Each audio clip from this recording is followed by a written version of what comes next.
Facciamo questa introduzione primo dissing. Molti hanno scritto Fabio Quartararo è caduto a causa di un problema al propulsore della M1 e di fatto poi hanno sospeso i test. In realtà no, è caduto di suo, c'è anche il video sugli account social di Dorna, all'ingresso della curva 5 l'ha persa di davanti, tra l'altro si vede anche non era una traiettoria proprio ottimale, era esatto. interno, si vede proprio una scivolata normale. Poi è tornato in sella nel pomeriggio e quando è tornato in sella ha avuto un problema al motore, nel senso il motore letteralmente è esploso in pieno rettilineo, pare in fase di staccata. Curva 1.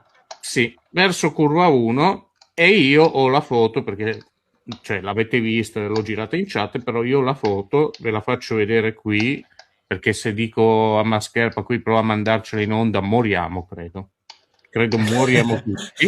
Esplode. Ve la faccio